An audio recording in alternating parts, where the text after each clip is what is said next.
Hi everyone and welcome. This is the Apostate Prophet. In the past, I talked very much about all the reasons why I stopped believing in Islam and why it is a terrible religion, why you shouldn't believe in it. But I rarely talk about how it happens that you lose faith in Islam and how people in general lose faith in this religion. I think this is especially an important topic because Muslim apologists and people who generally have a problem with apostates and critics of Islam make it look like we just left Islam for our personal pleasure. It is much more complicated, and I would like to bring you closer to how it really is by just telling you about myself. My religiosity was kind of a rise and fall. I grew up in a religious family and I always had respect for the faith. I kind of followed things whenever I could. Eventually, it came to the point where I started becoming very religious. I wanted to make sure that I learn as much as possible, that I know as much as possible about this faith that I now want to dedicate my life to. So I started reading the Quran, reading scholarly books every day, starting to pray every day. I was getting increasingly faithful. My prayers started increasing and getting longer. I was this guy who, even among my religious crowd, my religious friends, was considered the most religious one, the one who takes everything very seriously. What people didn't notice at the time was that in my mind I was also constantly thinking about what I was believing in, what I was reading every day. I noticed that most people, most of those who believe, don't actually think about what they believe. They don't even think, I cannot go outside of this. They just think, this is what needs to be done, and this is what I'm doing. They never actually question what they believe in, whether that combines well with your ideas and with your worldview and with your emotions or not. If all that is compatible with reality or not. I was not that way. Thinking about those things that I learn every day gave me the ability to actually weigh whether what I'm learning is right or wrong. And it was a huge struggle because I remember that I would go through the streets fasting, hungering for Allah, and I would love doing what I'm doing, but at the same time I would think about questions that I had on my mind, like scientific questions in the Quran, and I would try to get rid of those thoughts, try to blend them out, try to think I'm not supposed to think about this very much because in the end I might never understand what the Quran or what Islam, what Allah tells me, but I have to acknowledge that the Quran is the truth because it comes from Allah. So no matter what I think, I cannot possibly conclude that there is something wrong with what I'm reading, that I might be right. The conclusion always had to be that what I am reading is right, and that whatever I am thinking, if it contradicts with what I'm reading, is probably wrong. Imagine approaching anything else in this world with such a mindset. It was during military service that I learned that I have to force myself to do something, even if I really don't like it. And while I was told that I should not question what I am forced to do, I would start questioning whether what I am ordered and forced to do actually makes sense or not. If you think that way, your military service becomes very painful. You are supposed to be mindless. So something in me started a huge rebellion during the military, and that rebellion also started slowly working against my faith because I noticed that what I was supposed to do during military, which is to not question and to just do what's being said, because what's being said is right and you are wrong, was kind of in alignment with Islam, which also told me that I was just supposed to do what I'm told and that I can never question because what I'm told is right and what I think is probably wrong. Maybe it was a good coping mechanism to start thinking further about my faith because I couldn't really start a rebellion during the military. But I eventually started going through everything that I learned, and I noticed that my desire to fulfill my prayers was getting weaker because when the questions in your mind start bothering you and shaking your faith, then it becomes very hard to fulfill the duties that you have to fulfill for this faith. It wasn't that I didn't like praying and that I therefore wanted to leave Islam. It was that I was really dedicated to praying and to fulfilling my Islamic duties.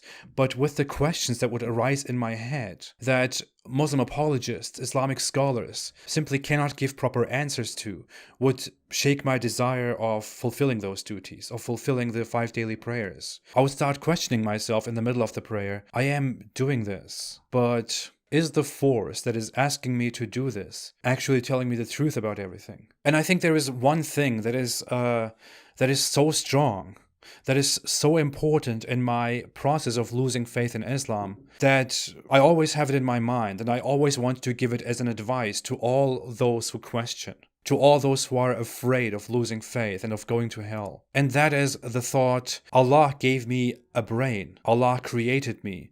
He made me able to question, and He told me in the Quran to think. If I now think and question, how can I be blamed for that? Should I not, as a human, listen to my nature and listen to the Quran? Should I not follow this great advice and maybe think as much as possible and stop blocking myself, stop putting barriers into my brain, stop forcing myself to stop when I'm afraid of all the places that my mind can reach?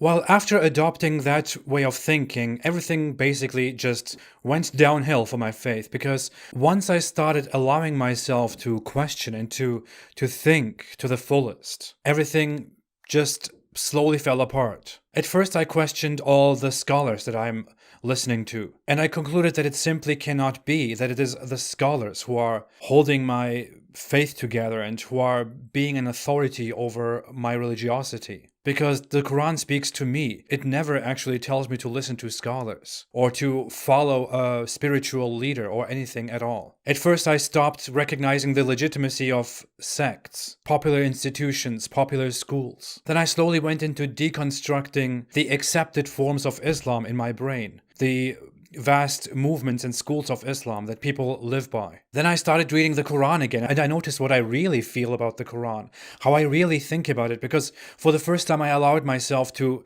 actually think what I think while reading the Quran, without blocking thoughts, without feeling too much guilt. At this point, I still had not lost my faith, but I was just allowing myself to actually use my mind as the Quran tells me to. And doing that, I noticed that there are so many questions in the Quran that I cannot answer, that Muslim apologists cannot answer, and I really gave them a chance. I really gave all of them a chance. I looked for so many answers by Muslim apologists, by imams, by scholars, about very popular questions that I had regarding Islam and the Quran. Many of those questions simply don't have answers, and no matter what people tell you, no matter what Muslim apologists tell to non-Muslims about the Quran and about questions, and no matter what Muslim apologists tell each other and tell their loyal Muslim crowds, there are so many issues in the Quran that Muslim apologists want to answer online, but that most of the Muslims simply feel uncomfortable about.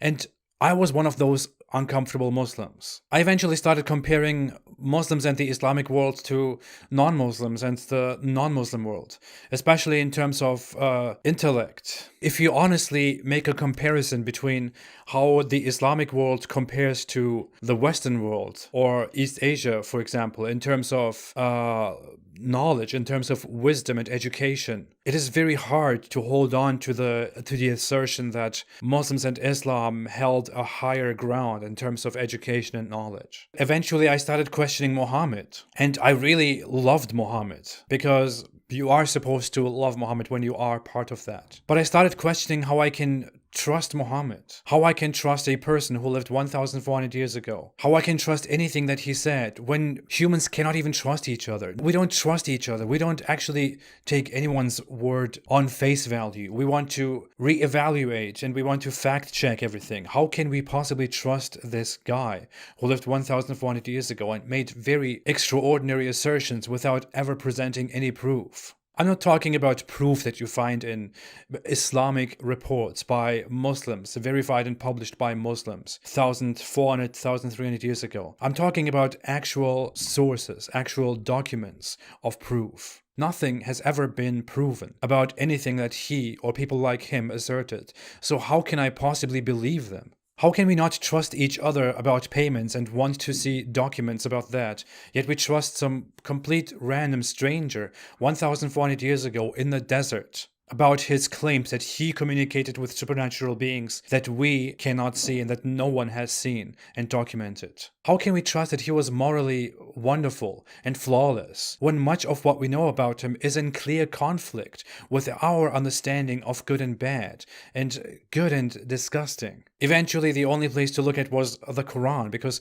the Quran could be the only thing that could verify the authenticity of Muhammad, because the Quran is supposed to be the absolute word of Allah, word for word. And if the Quran cannot be trusted, then nothing can be trusted. Yet didn't I have questions about the Quran from the very beginning? Even when I was at the peak of my religiosity, even when I was so much in love with Islam and with what I was believing in, didn't I constantly keep myself from questioning and keep myself from accepting the answers that I know very well in my mind are reasonable answers that conflict Islam? Didn't I have to rely on explanations by third parties, by Muslim scholars, Muslim apologists, whose job it is to solidify the faith, to defend the faith, to prove that the Quran, that Islam is right? It is their sole objective to prove that Islam is the truth. It is not their objective to analyze and to reveal what is actually true.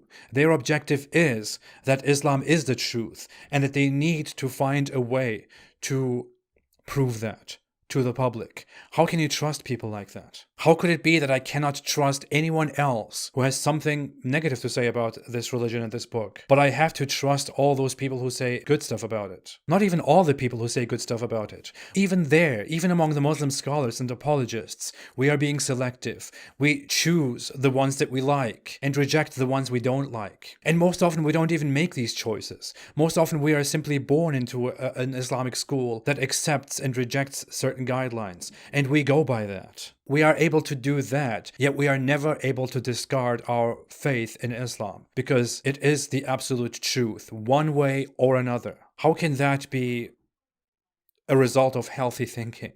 But these doubts, these questions, these conclusions, these free thoughts in my mind kept piling up and piling up and piling up without anyone being able to answer them. And I really gave it a chance. I really prayed. I really tried. I really did my best. But eventually there was just no choice left, because I tried to be reasonable. I tried to give precedence to reason. And the reason simply defeated the indoctrination of Islam that was so strong. I eventually arrived at a long journey ahead where I started questioning the existence of God, and that was an entire different journey that I will probably come to quite soon. I wasn't entirely sure whether a God exists or not, but I was definitely sure that my God could not be the one that Muhammad introduced to his people in the 7th century in a desert of ignorance, that we adopted through indoctrination by our parents after they were given this religion by force through religious wars. Of course, losing faith in Islam means eternal damnation, hellfire, being equal to a beast in Islam, or worse. And it also means death by Islamic law. But it didn't really matter anymore. You couldn't have possibly scared me at that point anymore, because I just simply didn't have faith anymore. It's not something that I chose. I didn't choose to be an ex-Muslim. Ex-Muslim life chose me. No, seriously, that's how it goes. See, that is why when people tell me today that I will be punished, that I will regret this, that I was never a real Muslim, that I'm a fake ex-Muslim, that I just did this for my own desires, when people tell me all these things,